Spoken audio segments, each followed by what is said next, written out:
Hello everyone, this is Rupesh Mishra and I welcome you all to your channel that is math with. देखिए, हम लोग differential geometry के chapter number 3 के MCQs पे आ गए हैं। ठीक है, जैसे कि आप लोग का एग्जामिनेशन में भी अभी डेट आने वाली है 1-2 दिन में। ठीक है, और 26 के बाद एग्जामिनेशन होगा और डेट पड़ जाएगी, मेरे ख्याल से दिसंबर में ही स्टार्ट हो जाएगा।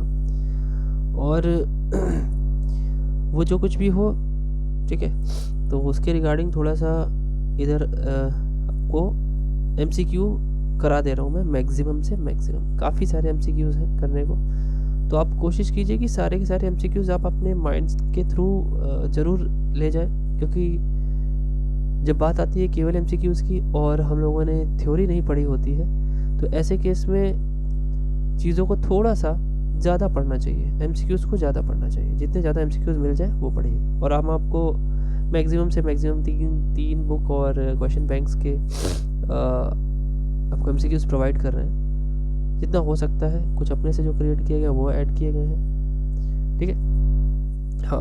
और एक और आपको बात बोलना चाहूँगा कि YouTube पर अब आपके चैनल मैथफैथ पर एक सुपर थैंक्स की भी व्यवस्था हो गई है। आपके चैनल को सुपर थैंक्स का भी वो मिल चुका है फैसिलिटी।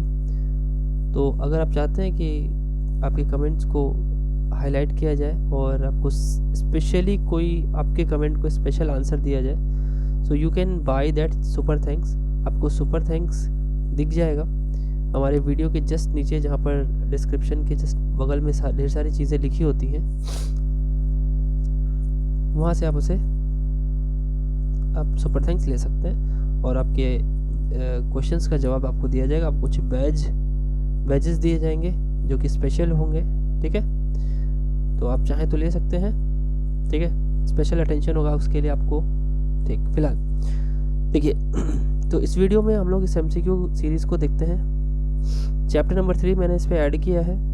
ठीक, और चैप्टर नंबर 2 के भी कुछ क्वेश्चंस आपको मिल जाएंगे। चलिए आगे बढ़ते हैं। देखिए, सबसे पहला क्वेश्चन जो है बोला है R is equal to R U, मतलब आर क्या है, आर जो है हमारा वो यू पर डिपेंड करता है। ठीक है, is the parametric representation of a curve where U belongs to A to B, मतलब यू क्या है, यू इन दोनों के बीच में बिलोंग करता है, ए से बी के बीच में। ठीक, देन द अर्क length of the curve is. देखिए, अर्क लेंथ की बात की जाती है बच्चों, तो आपको याद होना चाहिए जब भी अर्क लेंथ की बात की जाती है तो याद करने का तरीका ये है, इसे dy बोलते हैं, इसे dx बोलते हैं और इसे ds बोलते हैं। ये होता है अर्क लेंथ। आप इसको लेट से 90 डिग्री मानकर, इसे बहुत छोटा मान करके इसे स्ट्रेट लाइन मान सकते हो ds को।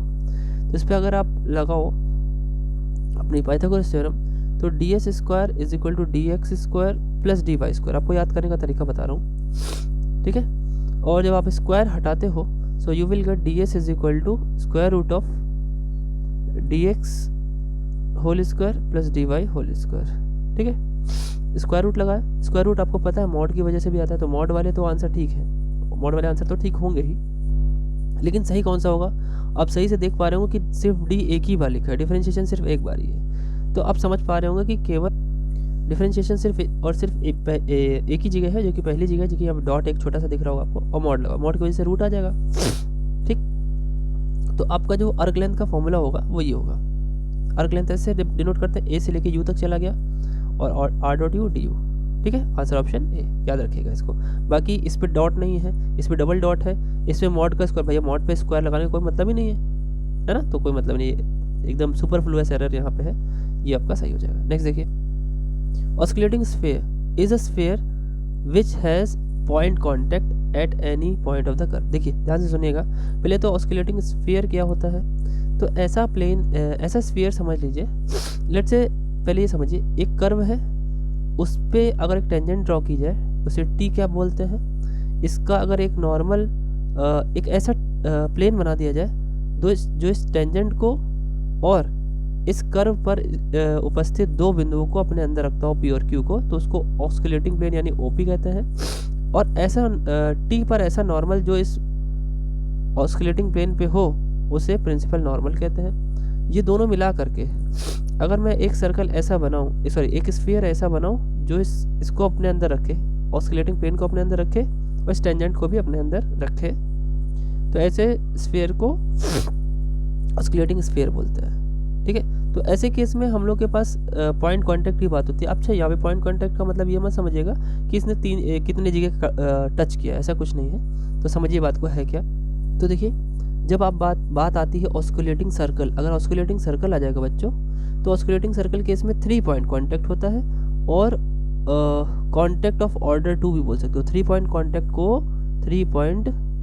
कांटेक्ट को कांटेक्ट ऑफ ऑर्डर 2 भी बोल सकते हो। मतलब 3 को 2 में कन्वर्ट कर सकते हो, मतलब इसमें 2 बार डिफरेंशिएशन तक 0 होगा। लेकिन जब बात आती है स्फीयर, तो यही आपका जो 3 पॉइंट कांटेक्ट है वो 4 पॉइंट कांटेक्ट में बदल जाता है, और कांटेक्ट ऑफ ऑर्डर क्या हो जाता है स्फीयर के केस में, 4 पॉइंट कांटेक्ट हो जाता है, ठीक है, और कांटेक्ट ऑफ ऑर्डर 3 हो जाता है, ठीक है। अगर ऑर्डर की बात करेगा तो एक कम कर देंगे, और ऐसे सिंपल बात करेगा तो उसे जो रहेगा वो याद रखना है।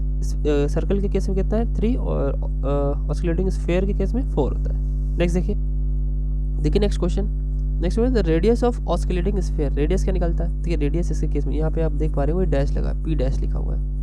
आर जो कैपिटल आर होता है वो उसकी रेडियस होती है, जो कि P square plus sigma square और पी डैश स्क्वायर। पी आपका गिवन पॉइंट होता है, ठीक है। तो आपका आंसर ऑप्शन ये है, क्योंकि एक पर पी लिखा है तो दोबारा केवल पी लिखने से कोई काम नहीं चलेगा, डैश लगाना पड़ता है। तो याद रखने का तरीका आप ये दिमाग में रख सकते हैं, ठीक है। So answer option is what, B. मैं एक बार क्लियरली लिख लेता हूँ, इसे आप लिख करके देख करके लिख लेंगे, प्लस सिग्मा स्क्वायर और पी डैश स्क्वायर, याद रखिएगा। ये है आपकी रेडियस ऑफ ऑस्कुलेटिंग स्फीयर, ठीक है। नेक्स्ट देखिए, when a curve lies on the surface. जब भी कर्व सरफेस पे लाई करता है बच्चों, तो ये जो आपकी ये डिफरेंशियल एक इक्वेशन बनती है, ये जो इक्वेशन बनती है वो 0 के इक्वल होती है। कहने का मतलब ही यही है। देखिए, सरफेस पे लाई करता है तो ये 0 होता है। अगर प्लेन कर्व पे लाई करता है, प्लेन कर्व जो हम लोगों ने पिछले चैप्टर में पढ़ा था, तो वहाँ पे टॉर्क 0 होता है। इसे आप याद रखिए, ये आगे काम आएगा कि इसकी वैल्यू क्या होती है, 0 होती है, ठीक है।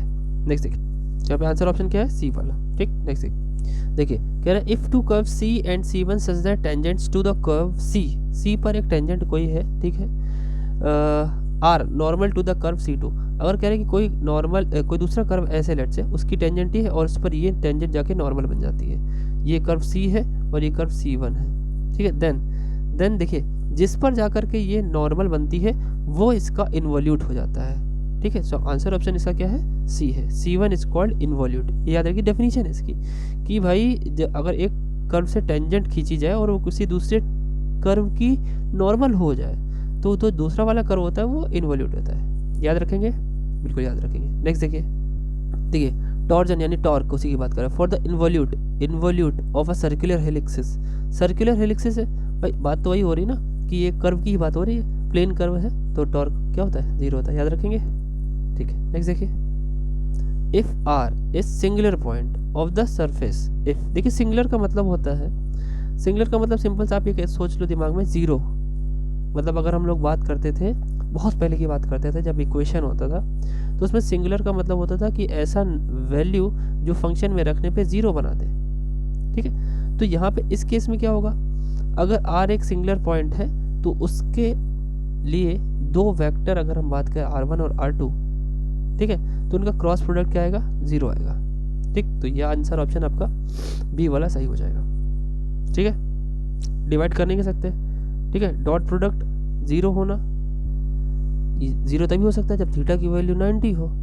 ये 0 कब हो सकता है बच्चों, क्रॉस प्रोडक्ट में तो साइन आता है, साइन थीटा में थीटा की वैल्यू अगर आप निकालें तो साइन 0 की वैल्यू 0 यानी थीटा की वैल्यू 0 आ जाएगी। आप समझ पा रहे हैं मैंने 0 क्यों बोला था यहाँ पे, आ रही बात समझ में, याद रखिएगा ये आपका 0 होता है, ठीक।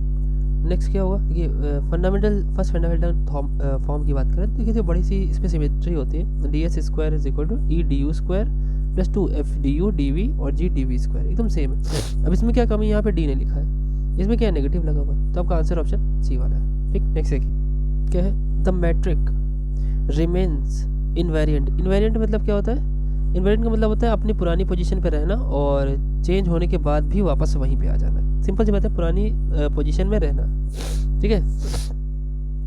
तो इसमें क्या होता है, मैट्रिक जो होता है वो इनवेरिएंट है, मतलब मैट्रिक जो होगा वो सेम रहेगा, लेकिन एक बात होती है कि जो चेंजेस आते हैं हमारे पहली फंडामेंटल थ्योरम के, उसके मैग्नीट्यूड्स चेंज हो सकते हैं। मैग्नीट्यूड परिमाण से अलग अलग हो सकते हैं। जैसे मान लो जैसे 3 पैरामीटर है अगर, तो अगर तीनों पैरामीटर मान लेते हैं चेंज करना चाह रहे हैं आप, ठीक, मैट्रिक चेंज करना चाह रहे हैं, तो आपने खाली वैल्यूज़ चेंज की तो वैल्यूज़ ऐसे चेंज होंगी अपने आप, एक को चेंज करेंगे दूसरे तीसरे ऑटोमेटिक इस तरीके से चेंज होंगे कि ऑटोमेटिक वो एडजस्ट होकर के वापस से रिजल्ट तो वही आएगा जो पहले था।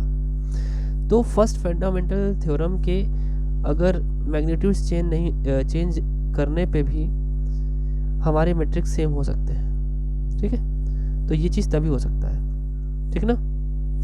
अच्छा, नेक्स्ट देखिए, the angle between parametric curve is, दो पैरामीट्रिक कर्व है उनके बीच का एंगल अगर निकालना हो तो ईजी तो होगा ही साथ में, ठीक है, ईजी होगा और प्लस एफ स्क्वायर होगा और नीचे में उसी का ही रूट होता है। ध्यान रखिए, जिसका स्क्वायर होगा उसका रूट होगा यहाँ पे, तो उसका एफ स्क्वायर का को बाहर निकालेंगे रूट से तो एफ बचेगा। तो आंसर ऑप्शन आपका कौन सा हो जाएगा, बी वाला। नेक्स्ट देखिए, क्या है, the arc length of one complete turn. One complete turn मतलब एक टोटल टर्न 360 2 पाई की बात कर रहा है। तो जिसमें आप कह सकते हैं कि जिसमें आपका 2 पाई होगा वही आंसर होगा। बताइए कि ये वाला ये दोनों तो गलत होंगे। अब इन्हीं दोनों में चूज़ करना है। अब क्या कर रहा है, of the circular helix, circular helix की बात कर रहे हैं इसकी, ठीक है भाई। जब इसकी बात कर रहे हैं तो थोड़ी देर के लिए सोचिए, अगर आप इन दोनों के स्टार्टिंग का स्क्वायर का सम करें, अगर लास्ट का डिफरेंशिएशन तो एक हट जाएगा, है ना। अगर इसका डिफरेंशिएशन करें, ठीक, अच्छा, क्योंकि सर्कुलर हेलिक्स है ना। तो जब आप मान लें अगर डिफरेंशिएशन भी करेंगे उसे कोई दिक्कत नहीं है। तो जरा देखिए थोड़ी देर के लिए, 2 पाई वाले आंसर तो यही दोनों हैं और ये है भैया वेक्टर। वेक्टर में जब आप इसको सॉल्व करेंगे तो उसके बाद मॉड लेंगे तो स्क्वायर रूट में आएगा। स्क्वायर रूट में दोनों का स्क्वायर करिए, है ना। वैसे ये तीनों का जब स्क्वायर आप करेंगे तो होगा क्या, डिफरेंशिएशन करने के बाद, क्यों, क्योंकि सर्कुलर है। सर्कुलर में एक बार तक डिफरेंशिएशन संभव है। एक बार डिफरेंशिएशन आप करके देखिए सबका जरा, जब करेंगे आप तो यहाँ आ जाएगा माइनस ए साइन यू, ये बन जाएगा ए कॉस यू और ये बन जाएगा सिर्फ और सिर्फ बी, ठीक है। एक में आई, एक में जे, एक में के लगा लीजिए, मॉड लगाइए दोनों सबका जरा। ये तो वेक्टर है, वेक्टर होगा तो अंडर रूट के अंदर इसका स्क्वायर यानी ए स्क्वायर साइन स्क्वायर, ठीक, और ये आ जाएगा प्लस ए स्क्वायर कॉस स्क्वायर, जिसमें से ए स्क्वायर कॉमन लेंगे इसकी वैल्यू हो जाएगी 1 और फिर ये हो जाएगा बी स्क्वायर यानी A square plus B square root के अंदर होगा, बाहर 2 पाई होगा। तो ये आंसर ऑप्शन ए। नेक्स्ट देखिए तो बड़ा ही famous question, curvature of the curvature and torsion of the circular helix is. तो होता क्या है, दोनों एक कांस्टेंट रेशियो में होते हैं, ठीक है, पूरा लिखा नहीं है, कांस्टेंट होगा, आप इसे क्लिक कर सकते हैं, कांस्टेंट, सी ऑप्शन। नेक्स्ट देखिए, the radius of spherical curvature of a circular helix is equal to, ये किसके इक्वल हो सकता है भाई, radius of spherical curvature of a circular helix. अगर सर्कुलर हेलिक्स है उसका, अगर उसको टर्न करके हम स्फेयर में कन्वर्ट करें तो उसका कर्वेचर क्या आना चाहिए। तो बात सेम ही है। देखिए अगर उसी से आप बना रहे हैं बच्चों, जरा सोच के थोड़ा सा देखिए, सर्कल है, आप लेट से ये आपने एक्स वाई एक्सिस के ऊपर लगाया, अब इसको आप ऐसे घुमा रहे हो तो क्या बनेगा, स्फीयर बन जाएगा और क्या बढ़िया वाला बन जाएगा स्फीयर। उसकी भी रेडियस सेम होगी ना, तो वो क्या होगा, जो भी बनेगा उसका रेडियस भी रेडियस ऑफ कर्वेचर के बराबर ही होगा। ये प्रूव भी किया हुआ है।